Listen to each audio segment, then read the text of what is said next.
Uma represa comporta água, que, enquanto está no reservatório, possui apenas energia potencial gravitacional. Essa água vai diretamente para um duto, e nesse duto, essa energia potencial é convertida em energia cinética. Depois disso, a água atinge a turbina, que está acoplada ao gerador. Com isso, ela vai girar a turbina e, consequentemente, girando o gerador. E com isso, com esse movimento, acontece que gera a nossa energia elétrica, que é transportada por linhas de transmissão. No Brasil, a primeira usina hidrelétrica surgiu em 1889, em Minas Gerais. Seu uso era voltado para a iluminação e principalmente para facilitar o trabalho manual da época. Hoje, a energia hidráulica é muito utilizada no nosso país, sendo a região sudeste a que mais consome ela.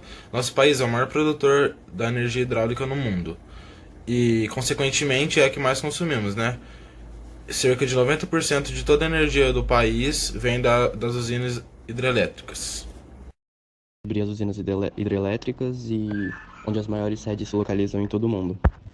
Primeiramente, uma usina hidrelétrica é uma construção que utiliza o fluxo das águas fluviais para gerar energia elétrica, ou seja, precisa de um rio, uma represa, alguma área que pode ocupar uma grande extensão.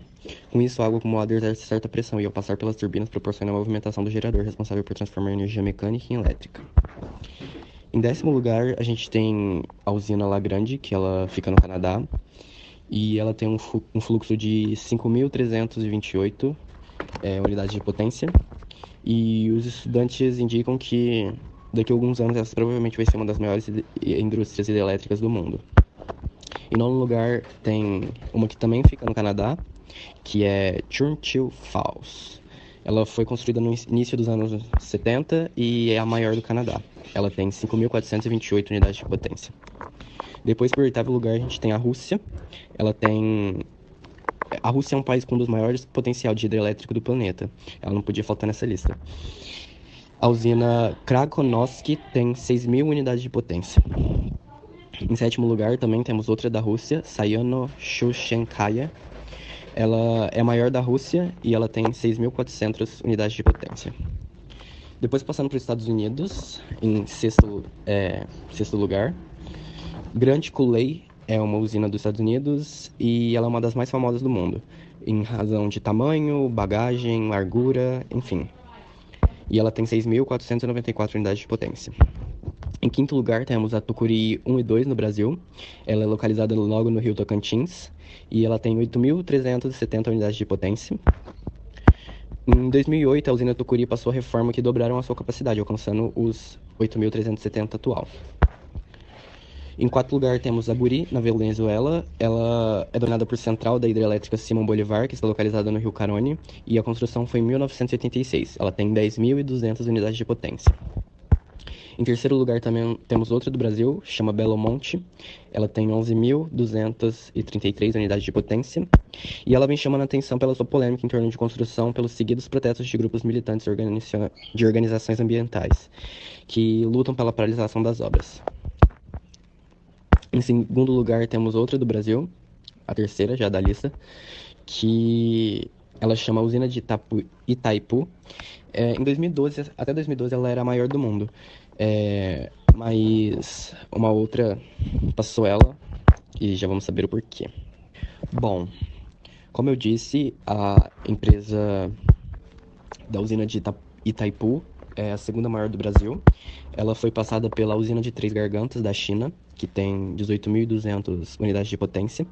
E o motivo por qual ela foi passada foi porque essa usina em específico, ela colabora com a facilitação do transporte hidroviário ao longo do rio Yangtze e ela tem muito mais anos de construção. Então, fizeram uma usina muito maior que ajudasse a população. E ela tem um custo estimado em 25 bilhões de dólares. Então, quais são as vantagens e as desvantagens da usina hidrelétrica?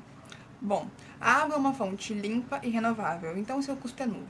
A construção de uma usina hidrelétrica pode ser cara, mas a sua durabilidade é alta. Então, após o custeamento da estrutura, a energia hídrica se torna uma fonte relativamente barata de eletricidade. Elas podem ser construídas em rios sujeitos a enchentes, então elas ajudam a controlá-las. Elas também podem impactar a economia da região onde se encontra, tornando-se um ponto turístico. Ainda é possível encontrar outra vantagem: usinas hidrelétricas não emitem dióxido de carbono. Mas, Como nem tudo é perfeito, principalmente se tratando de geração de energia, existem vários problemas relacionados à energia hídrica. As áreas de construção de uma usina precisam ser alagadas, desapropriando habitantes e acabando com a vegetação. O alagamento do rio pode modificar o seu fluxo e alterando então o seu nível de oxigênio da água, o que afeta a vegetação que cresce às margens dessa usina. E embora a usina por si só não produza gases poluentes, a vegetação afetada gera um alto nível de metano em sua decomposição. A concentração de água no reservatório provoca mudanças climáticas e altera regimes de chuva, além de que o desmatamento causado pela sua instalação gera desequilíbrios ecológicos. Também tem o ponto de que nos períodos de seca a produção energética cai, aumentando o preço pago pelo consumidor.